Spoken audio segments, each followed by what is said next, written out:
Joshua Cribbs turns disaster into a score! Ugly, misformed little creature who has no purpose here, no meaning. I am a human being. Washed it down with 1 beer, 2 beers, 3 beers, a shot of whiskey, a margarita, and a Bloody Mary. And I said, Stone Cold, why have one when you can have them both? Swung out and drilled! Deep right center! Away back! Gone for Tony! Irving and Curry, one-on-one. Irving puts it up. It's good! Kyrie Irving from downtown! Senator Hillary Rodham Clinton? Awful. How is she awful? Hates freedom. And now, Any Given Podcast with your hosts, Brendan Ward and Ethan Simpson. Iguodala to Curry, back to Iguodala, up for the layup! Oh, blocked by James! LeBron James with the rejection! Hello, everybody, and welcome to another fantastic episode of Any Given Podcast. I am one of your co-hosts, Brendan Ward, sitting across the internet from my man, Ethan Simpson. How are you? Not too bad today, Ethan. A little bit of a busy day, but we made it happen. Here we are on Skype making this happen. We'll get it going. But first, we got to tell them about the great deal we have. The Numbers Don't Lie t-shirts. The B is an orange 6. The rest of the shirt is brown and white. You can do the rest of the math. We talk NFL here all the time. I think they can figure it out by now. They go ahead and go get those shirts at KentStagePosters.com. Where is that? No, I think you just said KentStagePosters.com. And if you didn't hear us say it, it's right there, right over there in the middle of the screen. You can see right there. We're always brought to you by KentStagePosters.com. As you know, we typically come from the beautiful Kent Stage in beautiful downtown Kent, Ohio. But we're not today, but no big deal. Biggest news of the last week. We didn't get to talk about it last week. We had some stuff come up. We didn't get an episode. No big deal. You know what I'm saying? We're here this week. We're going to talk Browns schedule. That came out. I don't know if you want to play the schedule game. We'll decide. Right now, we're just going to give them weeks 1 through 18. In week 1, the Browns open up the season with a tough one. Not the defending Super Bowl champs, but 2 years ago, those Super Bowl champs, the Kansas City Chiefs, Patrick Mahomes at quarterback versus Baker Mayfield at quarterback. But here's the thing. The Browns defense is better, and the Chiefs defense is not. Yeah, absolutely. Do you want to play the schedule game as we go along? Yeah, we can. Might as well. Let's take our time with it. We'll talk about it, and we'll I got a pen here. I'll write down where we're at.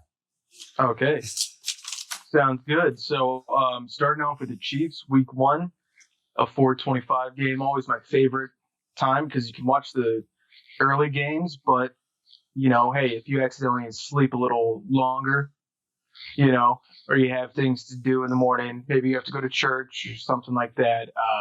4:25 games. What's up? I said you're not missing a Browns game. No. So, yeah, 4:25, always a good time. Right around, lunch. Well, I guess not lunchtime, but you know what I'm saying. Get a pizza or something like that. That's yourself a perfect little setup. Yeah. This is kind of a tough one for me if we're going to play the schedule game. The Browns seem to come out week 1, and they're still trying to figure everything out. Yeah. So, but like you said, the Chiefs' defense, not as good as it was last year. Browns' defense, a lot better. And they lost some O-linemen. They did gain Orlando, but I don't know. It's going to be a close one. I think it's going to be it's going to almost shadow the divisional series game. Yeah. I wrote on here divisional rematch. I think it's a pretty crazy ordeal that they put them at 4:25. That Nance and Romo's time slot, because it's going to be a CBS game. You're going to get Nance and Romo on a call.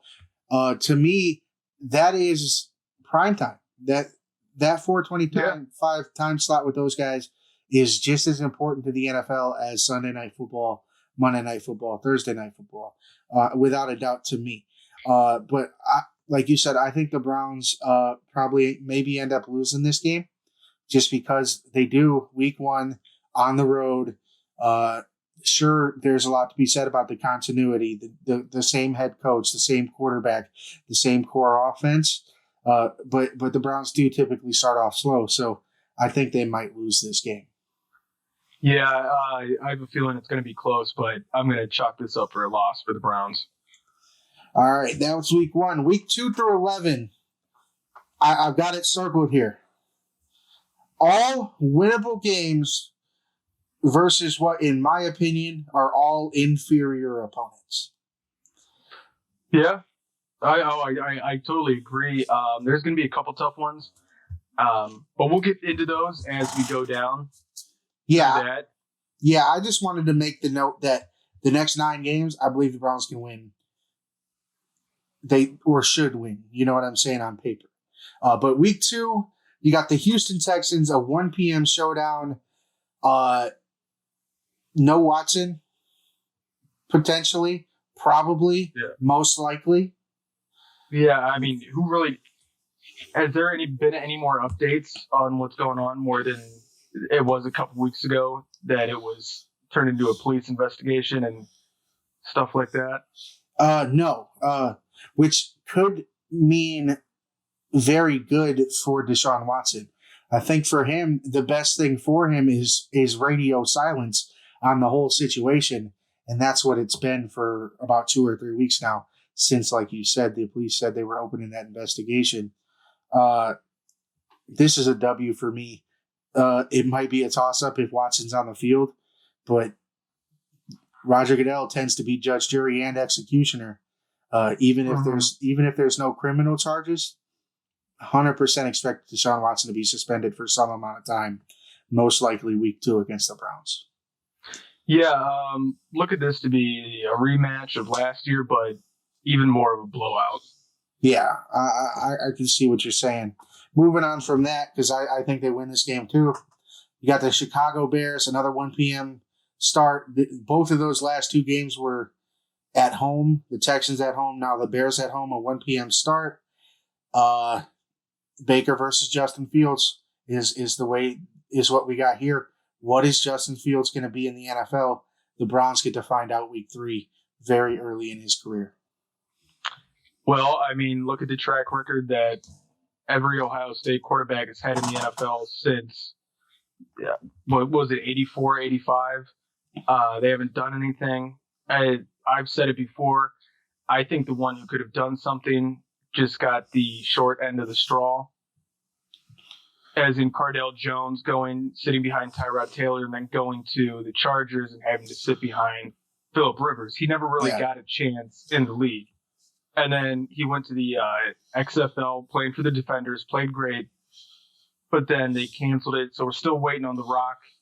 Dwayne, come on, man. What are you going to do? I want to see Cardale ball out. Yeah, Cardale, like you said, never got really a fair shake. Another reason why I say this is a very winnable game for the Browns. Rookie quarterbacks are hit or miss, and Justin Fields could be very good.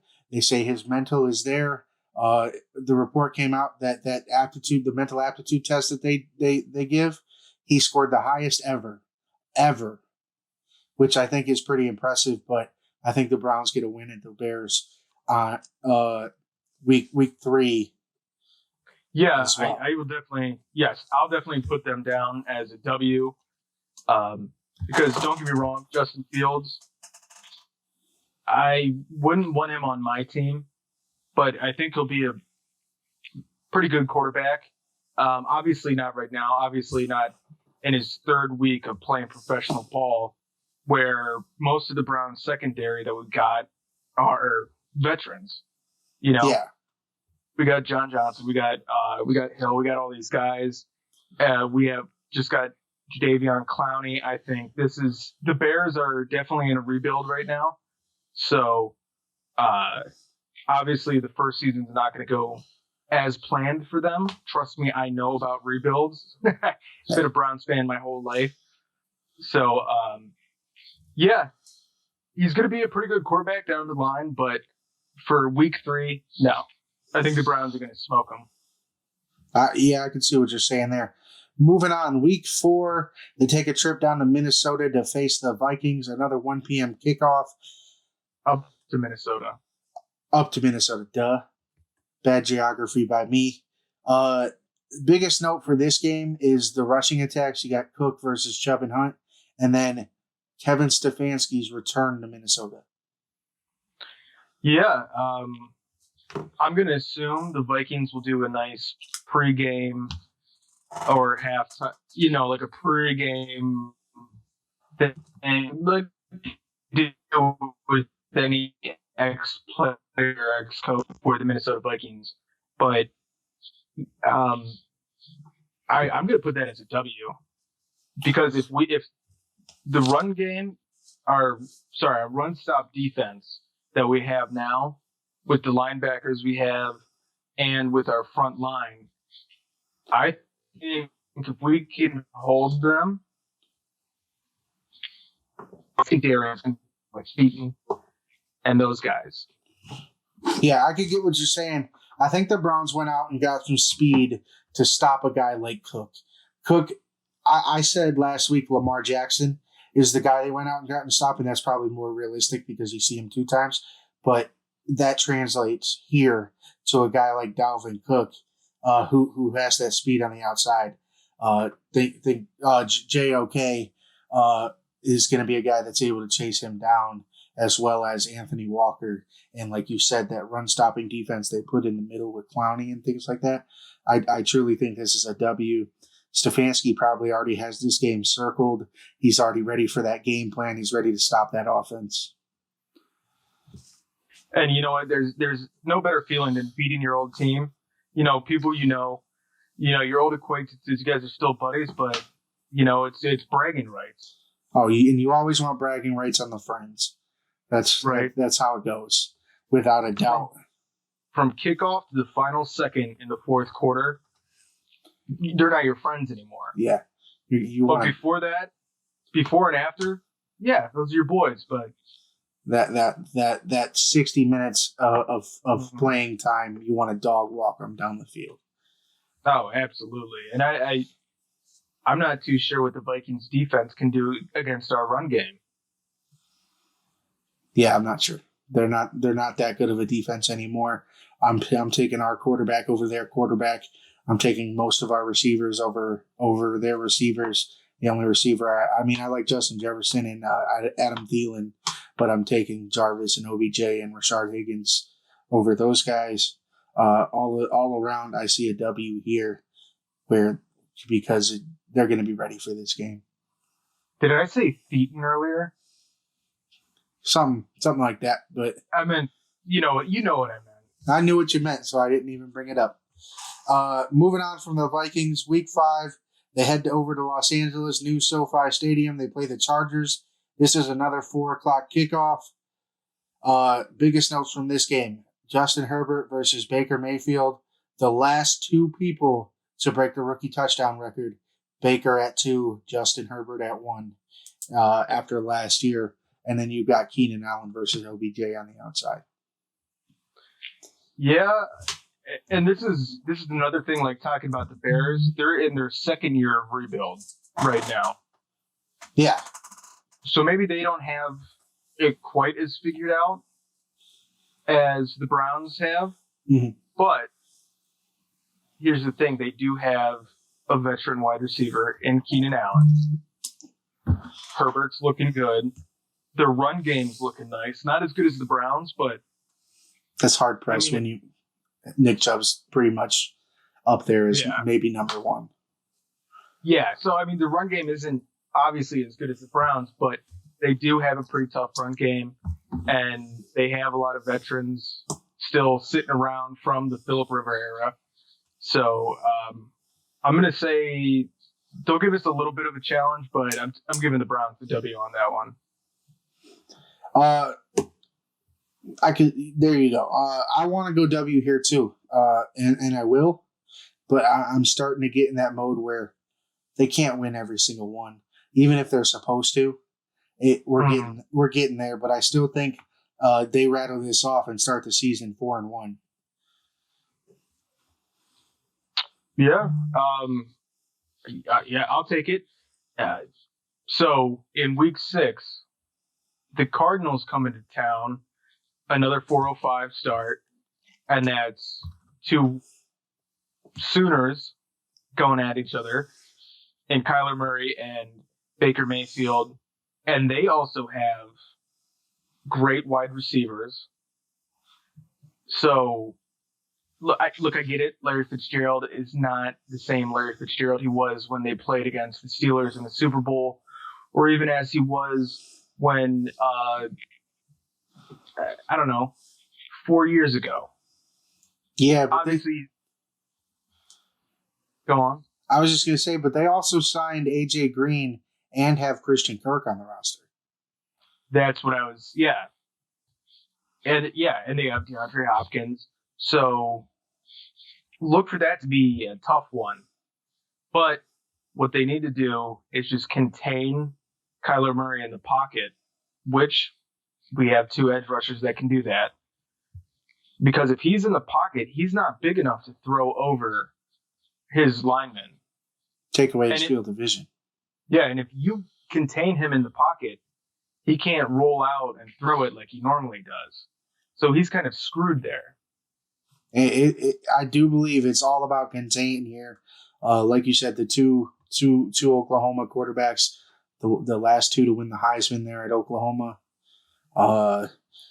I think a big story that they're going to – I don't think it's a big story really, but I think a big story the media is going to talk about is J.J. Watt picking the Cardinals over the Browns. Yeah, and that's the one thing. Obviously, J.J. Watt, when healthy, is extremely dangerous. Obviously, he's won Defensive Player of the Year how many times. He's always winning the Walter Payton Award. I know that's off the field, but still, he's winning these awards. But can he stay healthy long enough? Can he stay healthy for 6 weeks to meet us there? That's some petty stuff there, Ethan. 6 weeks. I get you, bro. I'm not being petty at all. I'm being dead serious. Can he stay healthy for 6 weeks? Can he? I mean, jury says no, right? That's kind of the same thing as Jadeveon Clowney. If you ask me, can those 2 stay healthy? Yeah. And that's a coin flip, obviously. That's a coin flip. I'd say your chances are even higher he's not on the field than he is to be off of it, right? Or you have a better chance of him being off the field than him being on it if you go by recent history. I know he played, I think, 13 games last year, but other than that, he hasn't really seen much of the field on a consistent basis. So it's just kind of, I think it's funny because I do, if he plays, think that that's going to be the media's selling point of this 4:05 kickoff is the fact that J.J. Watt chose the Cardinals when the Browns were in the mix and offering similar money is the story. But who knows? $16 million was a lot for J.J., especially when me and you and most Browns experts were talking 8 to 10. Give me 1 second. Let me look up the Arizona Cardinals schedule real fast. It'll take me 2 seconds to see the teams that he's going to have to face. So, boom, boom, boom. So they're playing week 1, they're playing the Titans. Week 2, they're playing the Vikings. Week 3, the Jaguars. Week 4, the Rams. Week 5, the 49ers, and then the Browns. Those are going to be, there's a couple teams in there that are tough that he's going to have to get around. And if he tries to act like he normally does, like if he was absolutely healthy going against the Titans offensive line or going against the Rams, and if he's trying to just sack the hell out of Trevor Lawrence against the Jaguars, then he's going to put that strain on his body that it can't really take anymore.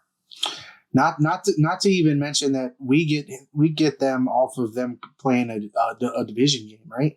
Because they're in the West right there, so the 49ers are in their division. The Rams are going to be pretty good this year, I believe, with Stafford running the show over there. So like you said, I think that's going to be a good one. The Titans, all they do is run people over. That's their motto. That's their bread and butter. It's just smash mouth. We're gonna run over you football. Vikings as well. That's what they'd like to do. So yeah, there's a very good shot that he's not on the roster. Like you said, can't really say anything because we're in the same situation with Clowney over in Cleveland. But so W or L, because we've spent a lot of time on week 6 here. W or man, it's close, but I'm gonna give the Browns a W on that one. I do think the Browns momentum gets him here. Kyler in this Arizona team is still very young. I expect them to be good down the stretch, but the Browns could get a W here with that pass rush. We're not really sure what they'll be. Only if they can contain Kyler Murray, then we'll get the W. Yeah, if he runs crazy, it's over. They can't beat him. Yeah.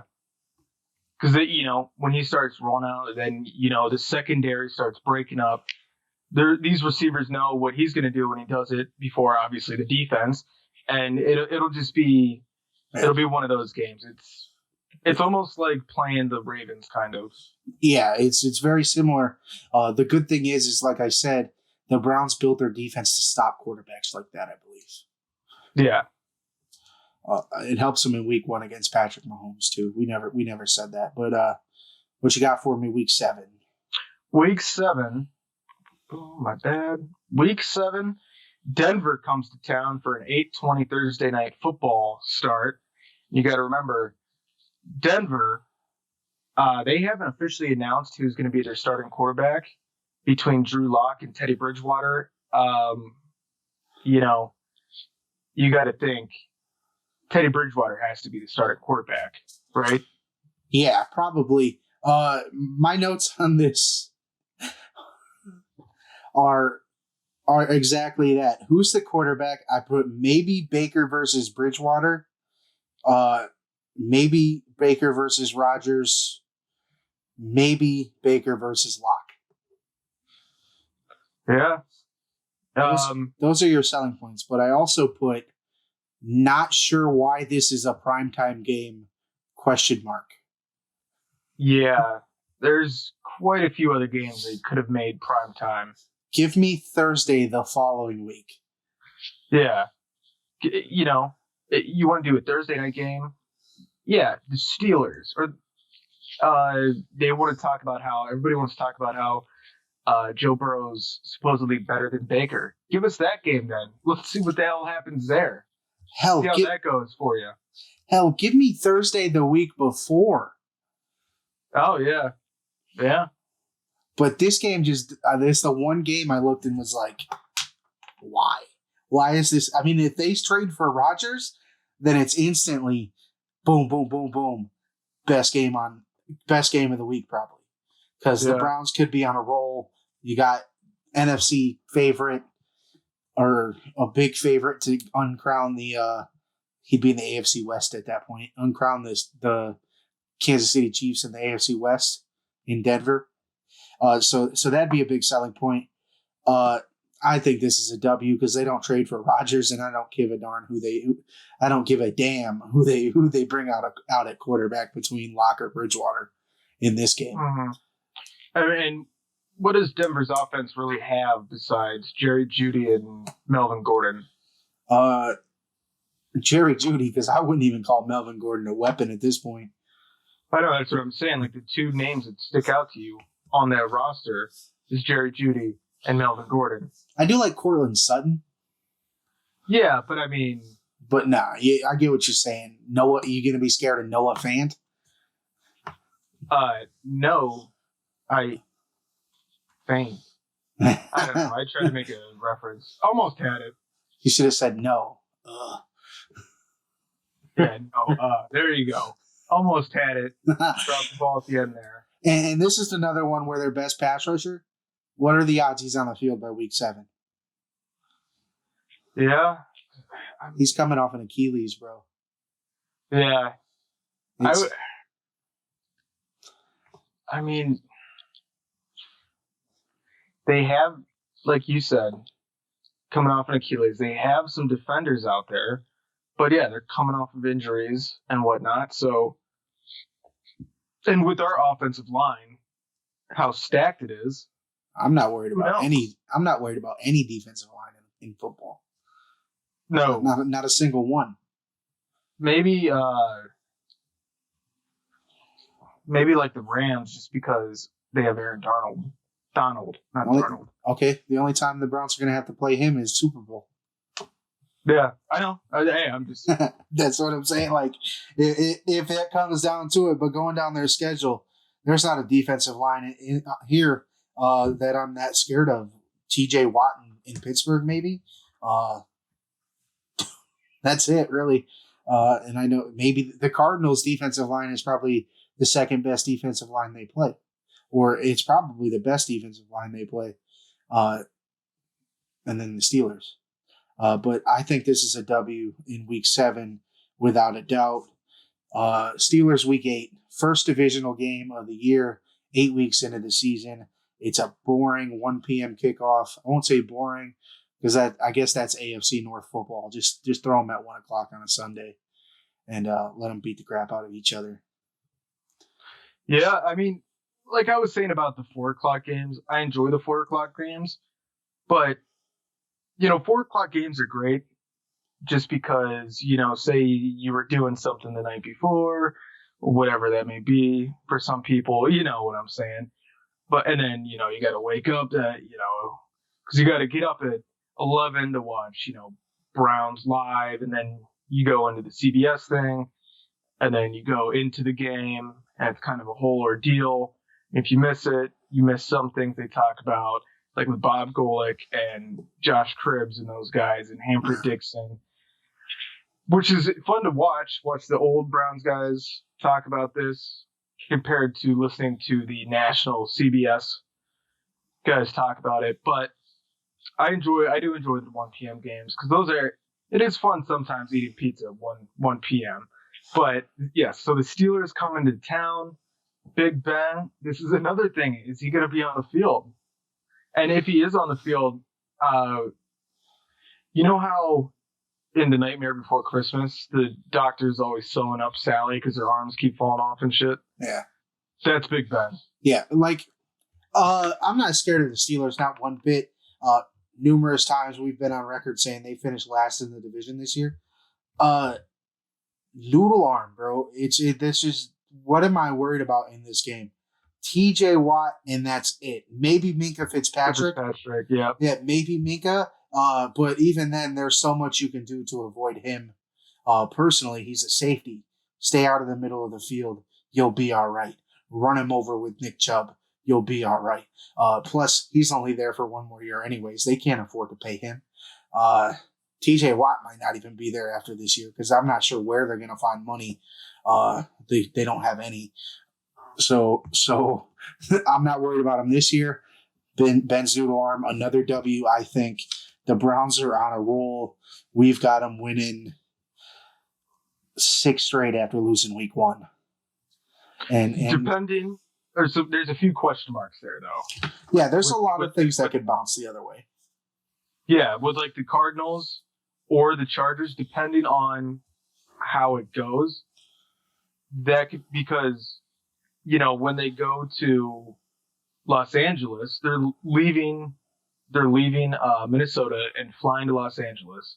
Obviously, they'll have a couple days to get adjusted from jet lag. I know it's not that big of a jet lag, but still, if you've gone to the West Coast, farthest I've went is Arizona and New Mexico or Nevada. But still, it still kind of messes with you when you're trying to go to sleep, and either you fall asleep early, their time because it's 3 hours, 2 hours. I mean, I guess they're 2, but ahead, yes. So the jet lag will be a little bit of a factor, but these guys should be used to it. They spent all off season flying around, going to Miami, going to Los Angeles, doing all this stuff.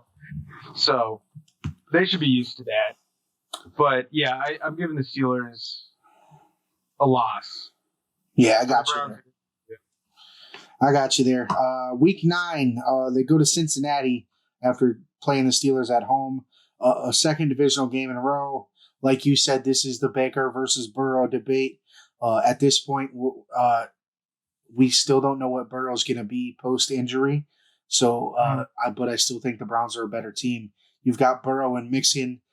They added Jamar Chase to that T. Higgins wide receiver core. But even then, when Myles Garrett and Jadeveon Clowney are running through your offensive line because you don't have anybody, you're not going to win. You're not going to win. I hate when Joe Burrow can't throw from his back.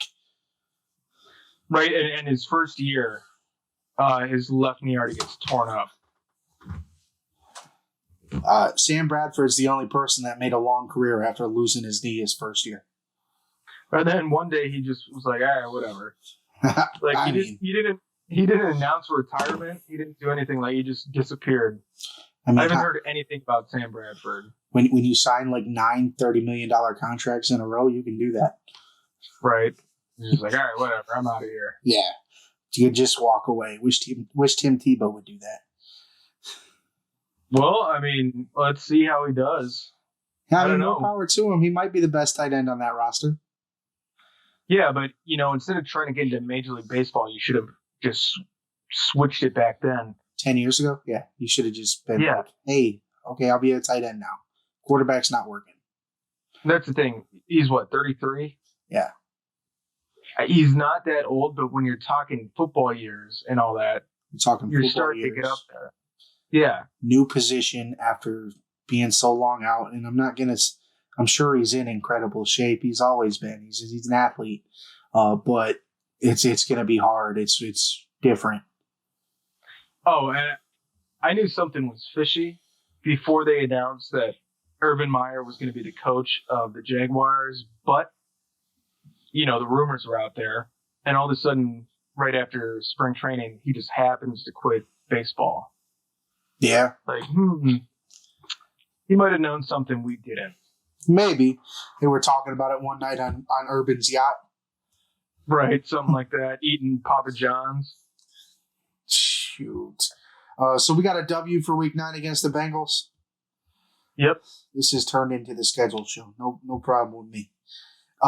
Week 10, they head to New England to play the Patriots in a 1 p.m. kickoff. My notes here, Browns revamped defense versus Patriots revamped offense. The problem with the Patriots revamped offense is they still have number 1 at quarterback. Yeah. At the end of the season, he finally started learning the playbook. Like, it seemed like him and Belichick and the receivers weren't clicking at the beginning of the season last year, which I feel it makes sense. He spent his whole career in under Rivera doing the Panthers playbook, and now he gets the Patriots playbook. He's trying to change everything. His style doesn't really go with how Belichick has ran his team for the last 20 years. Yeah. So I understand it was a little difficult for both of them because Cam Newton, what is he, 6'5", like 240, 250, something like that. Yeah. Just a big muscular monster that can run. Yeah. And Belichick's used to, 6'6" Tom Brady that stands in the pocket and throws the ball down the field. Yeah. So I understand that. And then they lost Julian Edelman this offseason. So what's going to come of that? And then they also drafted Mac Jones. And today, the reason why I'm wearing this. You got it back? Oh, no. No. Well, they re-signed it, so they didn't call me or anything. They re-signed him. They re-signed Brian Hoyer to a 1-year contract. So hopefully they don't send it back before he signs it when he gets to Gillette Stadium. Heck yeah, they'll be like, all right, here, sign this, buddy. We've had it for a while. Right. Hey, this has been sitting here since like January. Yeah, my theory is that they re-signed him because they know they've had it for a while. And we're like, all right, we're going to re-sign this dude. We need a backup anyways. He can come in and sign Ethan's jersey. That's exactly why they did that. Not because he can be the veteran that teaches Mac Jones. Because they have a similar playing style, and he's the one that, since the beginning of his career, has played at Brady's hip. Yeah, I was going to say he could teach Mac Jones Brady's ways. Yep. He could teach Mac Jones the Brady Belichick way. I like it. No matter what, I still think the Browns beat the Patriots. You know what? Actually, I'm going to say the Browns lose this game. Just because I feel like, and it's not even that I think they'll lose this game. I got to put a W somewhere. I got to put a loss somewhere in here. Okay. And I don't think it's next week against the Lions. No. So I definitely going to put a loss here for the Patriots. And it's just one of those losses that I'm saying that one of these games in this stretch of 9, we just gave out straight W's. Yeah. Something's going to go wrong. Something's going to go wrong. I really pray not. And if everything goes right, the Browns really could start the season 9-1. Or it would be 10-1 by that point.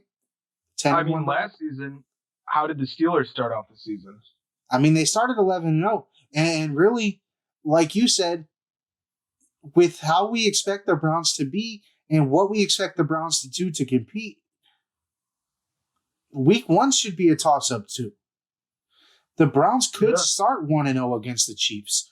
Week 1 does not tell you how the whole season's going to go, no matter who wins. So we could be talking about an 11-0 Browns team after this Lions game in Week 11 that will now transition to a 1 p.m. game, the Great Lakes Classic. A lot of people are calling it the Dorsey Bowl because John Dorsey's now in Detroit as an advisor or something like that. He's not the GM, but he's a talent advisor or something like that. My biggest thing. Hey, buddy boy. Yeah, buddy boy. I'm an advisor.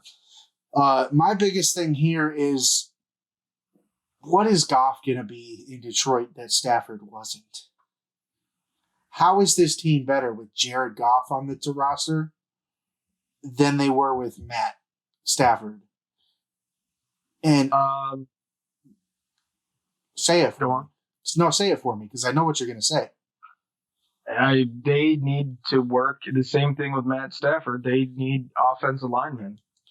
Well, maybe you didn't say what I was going to say. Oh, okay. I think it's simple. They're not. The Detroit Lions are a bad team that got worse this year. That's what I'm saying. They had Matt Stafford and Megatron.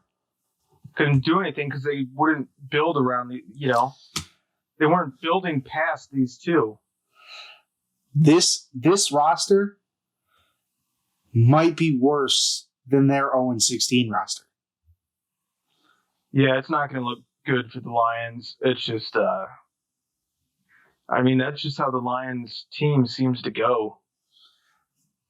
They lost their franchise quarterback and their number 1 wide receiver.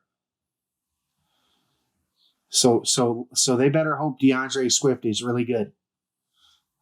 Yeah, the Lions are like what the Browns used to be, and I love saying that now.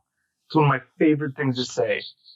What the Browns used to be. Got the Lions and Jets fighting for that category. Although I do think that the Jets took the right steps.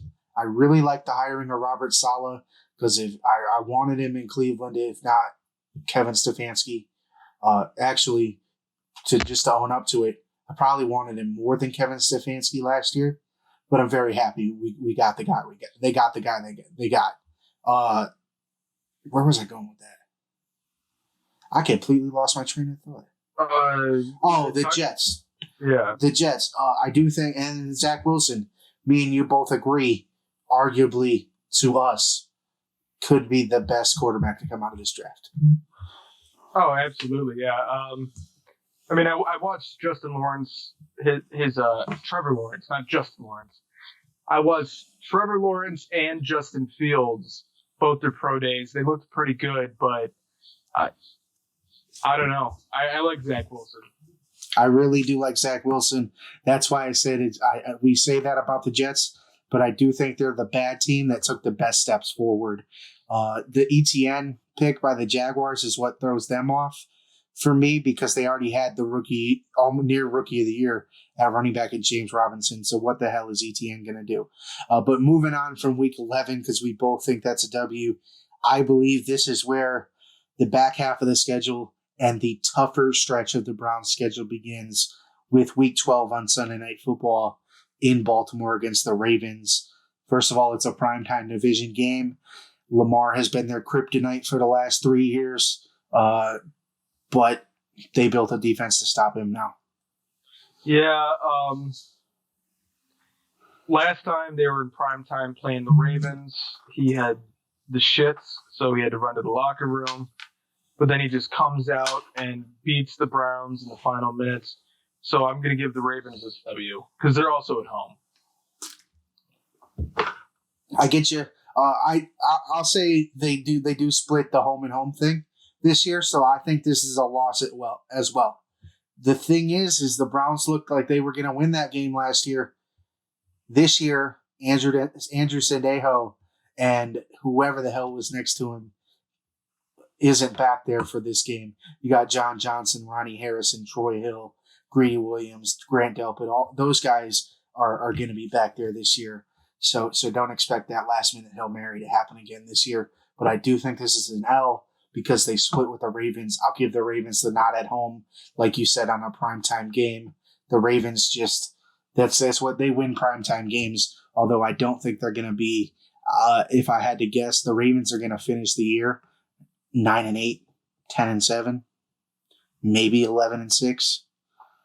Yeah, the Ravens can win primetime games until you put playoff after primetime. Yeah. Primetime playoff games, they can't do anything. They shut down. Yeah, until there's that like you said, that playoff logo on the field, they can win a primetime game. But after that primetime game, they get a bye week. The Browns get a bye week in week 13. And then after the bye week, they come out and they get the Ravens at home at 1 p.m. I wrote on here, why bookend the bye? This is a revenge game for whoever lost that first matchup. The good thing for the Browns is they get the bye week in week 13. The Ravens got to head to Pittsburgh and play the Steelers. Mm-hmm. Yeah, so they'll be nice and rested. Yeah, give me the Browns. It could go either way. Like you said, a revenge game for either team. So they could go either way on that. But yeah, especially the Browns coming off the bye week. I'll give them the. Ooh. Excuse me. I almost sneezed. Like we were talking about earlier. Yeah, it gets stuck right there. Yeah, that's terrible. Yeah, and it's like your eyes. But yeah, week 14, give me the Browns getting that W. Yeah, it's a rest here, especially when your opponent is going to be playing another divisional opponent while you sit at home and watch them is a big deal. The Browns get the W after the bye. This is a very good schedule for the Browns to go 2-0 against the Ravens, though. If they steal that one in Baltimore and then go sit at home and rest on a bye week and then come back and play the Ravens again at home, it's a good chance for them to go 2-0 and really solidify their spot at the top of the division by week 14. Absolutely. So week 15, the Raiders are back in town. To be decided if it's Saturday or Sunday. As long as the weather isn't like it was, last year, this is a revenge game for the Browns too. Because they should have won that game. We think so similar. My notes, Cam Brown's receiving last season's very bad loss. Yeah. They got to be pissed about that. Like I said, as long as the weather isn't like that, there's, one of the only times in football there's a weather delay. And it's that game. And they beat them. So, yeah, I'm giving the Browns this. I think Marcus Mariota's the quarterback by this time over there in Vegas. I think John Gruden's is being questioned. He's on the hot seat by this time in the year. The Raiders by this time in the year aren't going to be a very good team. They aren't going to have anything to play for in the AFC West. We're not going to have a weather delay. We might have snow because it's in Cleveland a week before Christmas. But I still do not believe that they can lose this game. Yeah, no, this is definitely a win. So, week 16, the Browns go into the frozen tundra of Lambeau Field against the Packers on Christmas Day, 4:30 start. This is going to suck. I wish it was a W for Christmas, but I think it's going to be a L, depending on if they trade Aaron Rodgers or not. If Rodgers is still on that team, loss for the Browns. If not, win. And right there, you just said it. If Rodgers is a Packer on Christmas Day, it's a bad Christmas. If Jordan Love is the starting Packers quarterback on Christmas Day, the Browns are going to have a good Christmas. But going with the thought that Rodgers is a Packer, I'm going to give him a loss too. There's so much to be said about playing at home in the cold in Green Bay. It's so much different. Lambeau Field, there's so many nuances to it. The fact that it's 600 years old. It's not that old, but you know what I'm saying. The Rodgers, Adams, Aaron Jones, they're used to playing there. The other note I put on here, Super Bowl preview ?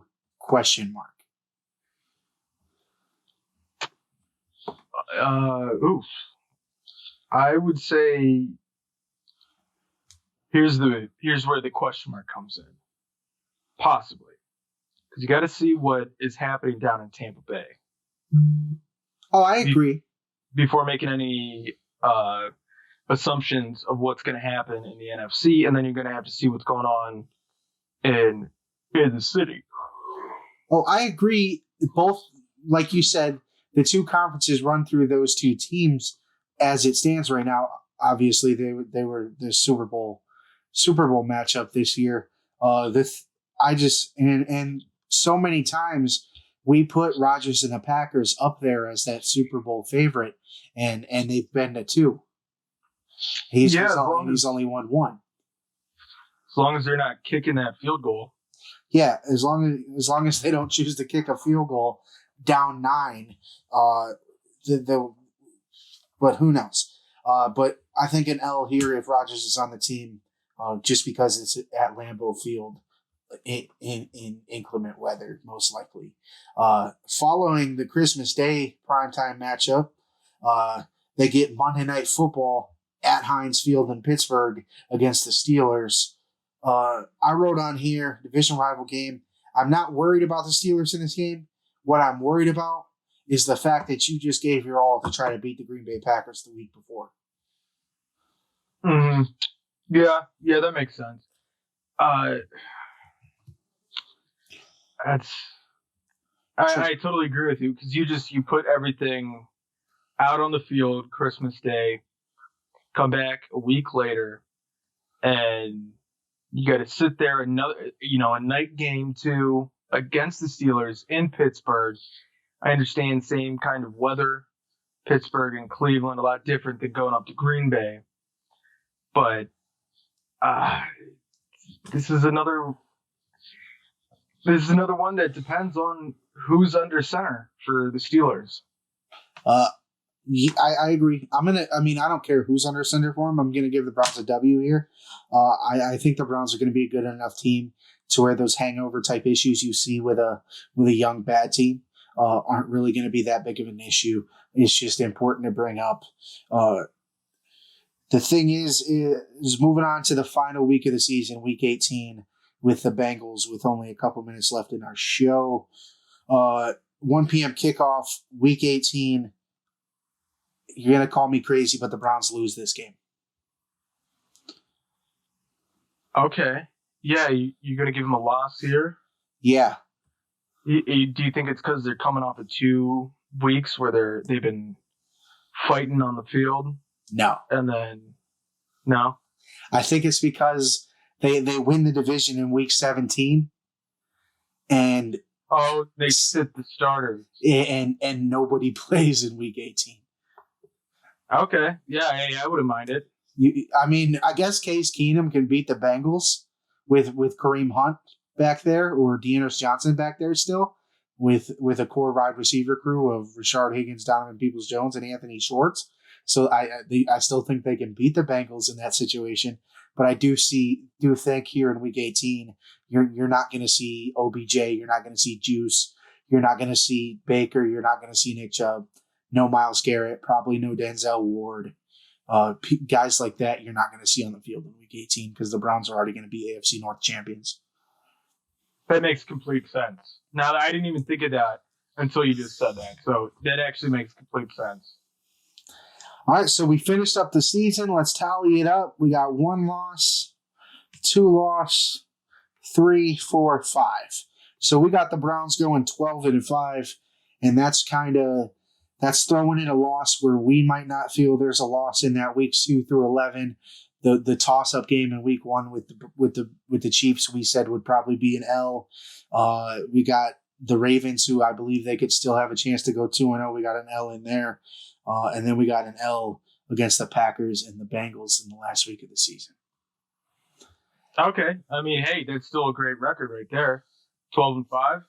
12-5 gets you in the postseason, gives you a really good shot to edge out the Ravens for the division. Yeah, I'll take it. This is still a building, like I was saying about the Bears and the Chargers and, the Cardinals are still doing that too. A lot of teams are in rebuilding mode.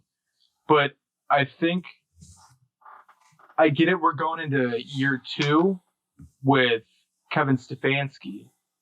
But a lot of the other guys have been together for the past 3 years with Baker. Yeah, the Browns have some sense of continuity, and they did so much last year in terms of the experience gained. They played in important division games at the end of the year. They made the playoffs. They got the playoff win in the wild card round, and then nearly dethroned the defending champs in the next round, barring some different calls and some things that bounced a different way. I think it's kind of crazy to note that, and I wrote on here, that kickoffs for the Browns, you have 9 1 p.m. kickoffs. That's about half of the season. And then other kickoffs, the 4 o'clocks, the 4:20s, and the primetime game, the primetime slots, there's 7, and then a to be determined. I'm going to go ahead and assume that the to be determined, because it's Saturday or Sunday, is going to be like a 4:30 or an 8:30 kickoff. So I'm going to say that the Browns nearly have just as many primetime games as they do 1 p.m. slots, and you never see that with Cleveland. Yeah. Last time they did that was 19. And that's when everybody was going crazy. We just got Odell and all that. And you saw how that went. But you got to remember. It's not just hype anymore. Who was the head coach in 19? Freddie Kitchens. Yeah, in 19, they got all that based off of the hype and what they should have been. Now they've proved that they can be that. And they're adding OBJ. And they got a defense that's 100% better. Triple times better than what it was last year. And they won 12 games or 11 games in a shorter season, 12 if you count the wild card game. They were 12-5 last year, or 12-6 last year by the end of the year.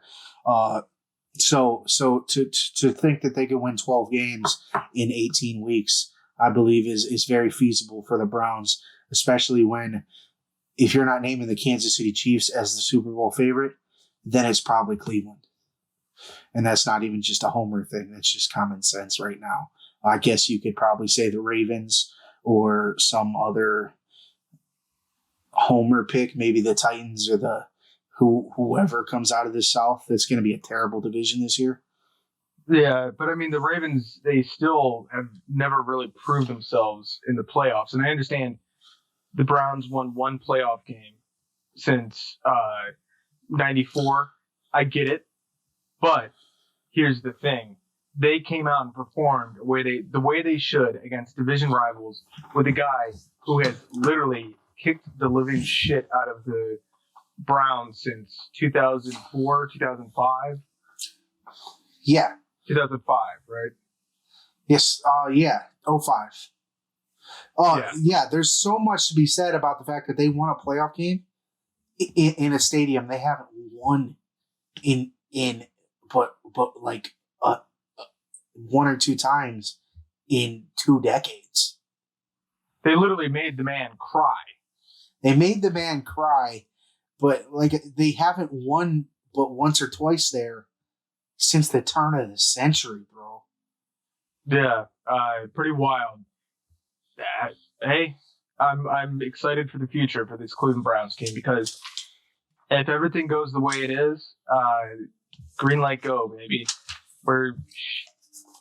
If everything goes the way that it looks like it's shaping up to go, we might be the next Patriots team, like a dynasty. We got a young coach, young quarterback, young wide receivers, young running backs, young defenders. We have such a young team and coaching organization and everything that if the Haslams keep their noses out of just be the money guys. Keep your noses out of what goes on the field. You do this and you give the money to the players that deserve it and whatnot, then, the sky's the limit for this team. I like it. We are about 5 minutes from the end of our time. Do you want to get into the NBA playoffs? Do you want to talk play-in games? You want to just go through seeding real quick and then talk play-in games? How do you want to go about this?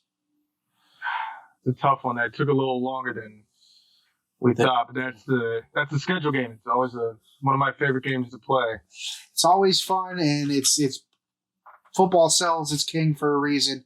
That's why we talk about it.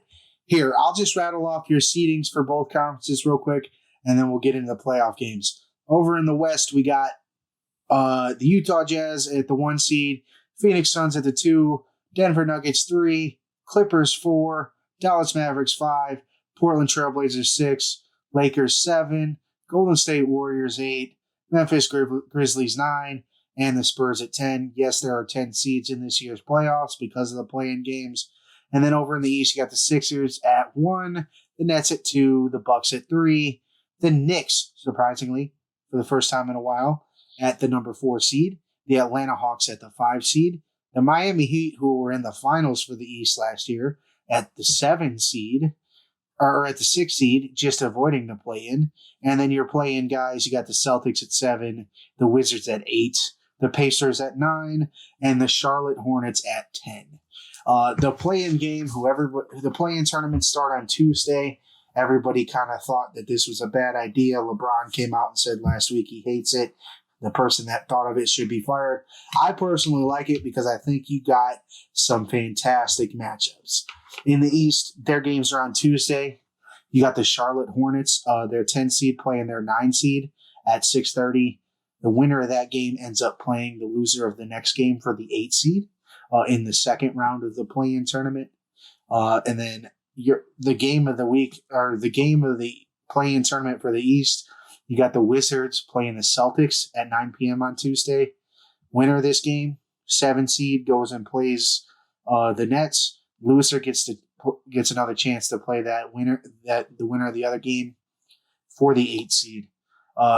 Who doesn't want to tune into a game that is the Boston Celtics, who are supposed to take over the East after LeBron left Cleveland, against Russell Westbrook and the Washington Wizards? Yeah, Boston keeps making these moves that they've just been stagnant pretty much, in the playoffs for the last 8 years, 9 years. They've been playoff teams, but they've just been stuck. And obviously LeBron leaves the East. And so, like you said, they were supposed to come up, but then they just stay stagnant. Like they're in the 7th seed. The problem is they sold their souls. I won't say they sold their souls. They sold their team on Jason Tatum and Jaylen Brown. Jaylen Brown has gotten slightly better. Jason Tatum has not. He's still the same guy he was his rookie year when he was supposed to come up and be the next Kobe. Maybe he not. He does have that. He's got that Subway commercial. I mean, he's not. It's hard to be Kobe. Kobe's one of the greats, but he's supposed to be that type of guy, that superstar guy, and he just hasn't been. So here they are. I mean, if we're in a traditional playoffs, they're barely in, and they get the Brooklyn Nets in round one. They still can get the Brooklyn Nets in round one if they just win on Tuesday. But other than that, they like you said, they've been stagnant. They're still just stuck in the middle of that East. They haven't gotten any better. Danny Ainge is still getting blown, but he sucks. He hasn't done anything to make that team better. Mm-hmm. No, I agree. It's just they trade for these big name players, and then the players don't want to play, like Kyrie. And so then when free agency comes up, he doesn't re-sign with them. And then the funny thing is they decide to sign Tristan Thompson. Like, I'm so happy he's not on the Cavs anymore. He really never did anything. He was just a slow, skinny, tall guy. Yeah, that makes them better. Tristan Thompson, who everybody begged for the Cavs to not keep in 18, definitely makes the Celtics better. I get what you're saying. That was their big signing of this year. That's who they thought was going to come in and make them championship contenders. It don't work that way, man. So whatever. You know what? Keep that Kardashian drama of Northeast. But speaking of Kyrie, did you see the drama he did? The stuff he pulled last night? In the presser? Yeah, in the presser, where they were asking him basketball questions, and he was like, I don't care about the game of basketball. Yeah, he's That's the guy you want on the team you just built in Brooklyn. Right. I don't know. Kyrie's Kyrie. He's always been like that.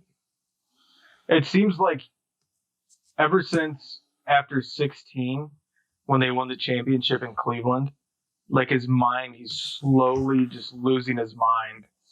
Kind the way that he goes, like, because he'll just ramble about stuff, and I understand what he's talking about is what's going on in the world, but like rambling about how the Earth is flat and this, like, just like some weird, like, just I don't know. I think he needs to go to like a therapist or something, or a psychologist to figure out what's going on with his brain, because he's starting to get really, really weird. And I agree with you. Good on him to care about the rest of the world and everything that's going on. That's not good. By all means, use your platform to help those guys out. But a press conference is a little weird place to start going off on somebody for asking you a basketball question. Yeah, I don't know. He's got social media.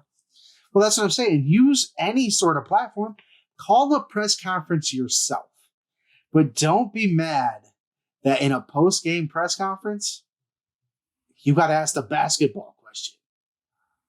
Right. This guy's, writing for the Boston Globe or so, it's like, how did it feel putting up X amount of points?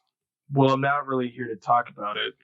So that's the article. I mean, I guess you can make an article about it, obviously. Like, yeah, but you can still write an article on it, but to be like, I'm not here to talk about basketball in a basketball stadium at a press conference immediately after you just played a basketball game to the point where you're still wearing the shorts.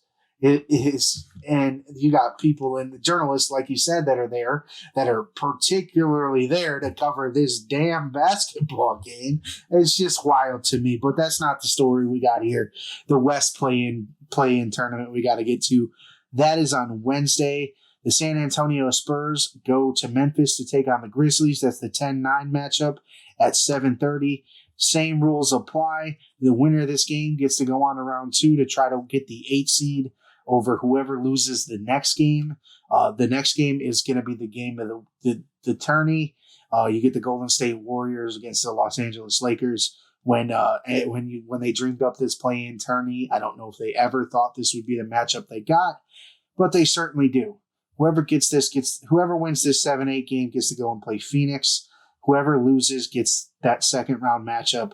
Whoever wins that second round matchup is the 8 seed and goes to place the Utah Jazz. Some urgency here for the Lakers, because I don't know about them, but in my opinion, I'd much rather play the Suns than the Jazz, because the Jazz has been good all year. Yeah, absolutely. And so speaking of this Golden State Lakers game, you're going to see It's just a rematch of what went on from 2015 until 2018 in Cleveland in the finals between LeBron and Steph. LeBron's going to be the freight train that he is, driving into the hole. He's probably going to try and make some stupid threes that for some reason he decided to start making when Steph. Like LeBron can make threes, but he pulls up way too much when he's playing against Steph. He does. It's annoying watching those finals games. Being like, LeBron, why the hell are you pulling up when you should have just drove into the hoop and got two? But Steph's going to be hitting those threes, doing that stupid little wiggle that he does, chewing on his mouthpiece, taking his towel and putting it over his head and stuff, being like, I didn't need to change the game. Then you got LeBron going straight freight mode, angry LeBron. Angry LeBron is the best LeBron. I wonder if he's going to do 0 Dark 23. If he already hasn't, then he's going to be reading The Godfather. But for the whole playoffs, he's going to be on the same page as The Godfather, acting like he's reading it all the time, which, no, you're not reading it, LeBron. We know you're not reading it. I bet you could barely sit through The Godfather movies. But that's a good game to watch. I will tune into that game on Wednesday. Yeah, I'll probably catch that one. It's a 10 p.m. It's a 10 p.m. tip-off. It's on TNT, so yeah, you're not. I'm not going to miss that one. Typically with basketball, my biggest viewership with basketball, I miss a lot of games during the regular season, but I'm typically locked into the playoffs, especially certain series. Clippers Mavericks series, or no, it would be Clippers Mavericks series is pretty intriguing to me. A Nuggets Blazers series is pretty intriguing to me. And then a Suns Lakers series would be intriguing to me too. Chris Paul, LeBron James, Devin Booker, Anthony Davis, I think would be really fun to watch. But that's all I got for this week. We'll stay off of baseball. Indians lost 3 straight over the weekend, battling with the Los Angeles Angels as we speak. We're one of the hottest teams in baseball, winning 8 of their last 9 before coming into this series.